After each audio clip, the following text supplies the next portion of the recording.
क्या आप लोगों की नजरों में डाले वाला जो है उसका लेवल ऊपर है, प्लस गार्ड जो अपने साथ लेके फिर रहा है उसका लेवल ऊपर है, चाहे वो जितना मर्जी मैला हो। मैं आपको एक बात बताऊं यार, बड़े टाइम से सोशल मीडिया कर रहा हूं, उस दौरान हर टाइप के बंदे के सामने उठा बैठा हूं। ऐसे ऐसे बंदे जिनकी नेटवर्थ 20-25 अरब रुपया है, उनके साथ भी उठा बैठा हूं। फिरते हैं, उनके पास भी डाले हैं, उनके पास भी गार्ड है, लेकिन मैं जानता हूं यार, मेरे हमसायों में कुछ लोग ऐसे हैं, नहीं वो इस तरह की शोधापना करते कि साइड से हो जाओ, ठीक है। उनमें से कुछ लोग तो वैसे ही इधर उधर कभी कोई जिम जा रहे हैं, अकेले जा रहे हैं, कोई बगैर विदाउट एनी सिक्योरिटी, कोई डाले शाले लेके। पाकिस्तान के अंदर ये आप लोगों ने नॉर्मलाइज किया कि मतलब डाले वाले का लेवल है तो डाले के बगैर वाले का लेवल नहीं है, तो ये आप लोगों ने नॉर्मलाइज किया इस चीज को। तो इन शॉर्ट ऐसे जनरली लोग हैं जिनको वाकई जरूरत होती है, कोई पॉलिटिशियन हो गया या कोई जनरली वो इतना अमीर होता है, या कोई उसके बिजनेस के सौ रोले हो सकते हैं, कोई दुश्मन हो सकते हैं, समझ में आता है। 7 गार्ड बैठा लिया, आगे एक गाड़ी करवा दी, समझ में आता है। मतलब ये, लेकिन फुद्दू लोग जिनका ना अता पता, ना कोई जानते, ना जाओ, ना वो जनरली अमीर है, कुछ भी नहीं, सही है।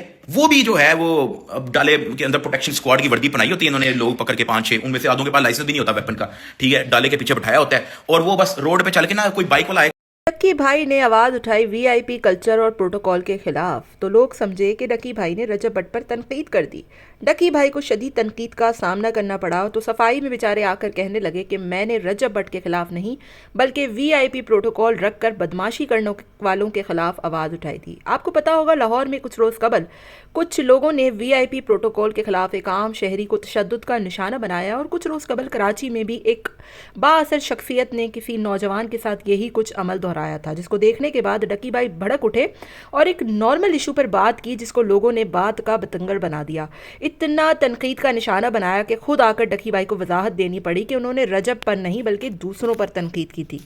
अब एक तो आप लोग भी ना ड्रामा खोलने में 2 सेकंड लगाते हो। अब मैंने नाम किसी का नहीं लिया, तो आधे लोगों ने जो है मुझे मैसेज करना शुरू कर दिया कि आप उसकी बात कर रहे हो, उसकी बात कर रहे हो, उसकी बात कर रहे हो। मैं नाम ही लेता, उसका ज्यादा स्यापा होता है। अब ज्यादा लोग कह रहे हैं कि जी आप रजब की बात कर रहे हो। यार मैं एक तो उसकी बात कर भी नहीं रहा हूं, और मेरे ख्याल से वो इस तरह करता भी नहीं। ये मैंने आपको बाबर आजम, आतिफ असलम, इनकी एग्जाम्पलें दी हैं। मैं भी यूट्यूब कम्युनिटी से ही हूँ। व्लॉगिंग के अंदर मेरे ख्याल से जितने मेरे आसपास के जितने भी व्लॉगर्स हैं, एटलीस्ट उनका इतना इन्फ्लुएंस है कि वो बाहर जाती है तो ऑटोमेटिकली आवाम आ जाती है, और हर टाइप का बंदा होता है उसमें।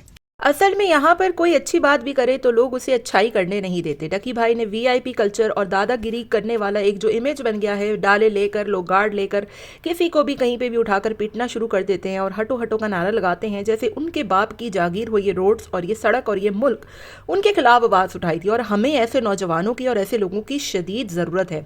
पिछले रोज़ कराची में जो कुछ हुआ आपने देखा, बोर्ड बेसिन पर एक आम शहरी को तशद्दुद का निशाना बनाया गया, और यही कुछ लाहौर की सड़कों पर भी रिपीट किया गया, जिसके बाद जो बंदा वीआईपी प्रोटोकॉल लेके निकला था वो मुल्क से फरार हो गया। और बाअसर शख्सियत यही कुछ करते हैं। एनीवेज, डक्की भाई का कहना था कि ये डाला कल्चर, ये बड़ी बड़ी गाड़ियों को सलूट पेश करना, उनकी इज्जत करना, ये कल्चर हम ही खुद तो लेकर आए हैं, वरना ये बड़ी बड़ी गाड़ियों में घूमने वाले 2 टके के लोग जो 4 गार्ड्स लेकर घूमते हैं, ये हमारे आगे, और अगर हम एक हो जाएं तो हमारे आगे कुछ भी नहीं बेचते। ना तो उन्होंने रजब भट्ट पे तनकीद की, और ना ही रजब भट्ट इस तरीके की दादागिरी करते हैं, बल्कि वो तो लोगों को इज्जत देते हैं, और व्लॉगर से लोग वैसे ही बहुत प्यार करते हैं। अगर कहीं पर लोग निकल जाएं तो एक हजूम लग जाता है, और लोग वैसे ही उनको रास्ता दे देते हैं। उन्होंने रजब भट्ट पे कभी भी तनकीद नहीं की। रजब उनका पहले भी दोस्त था और अब भी दोस्त है।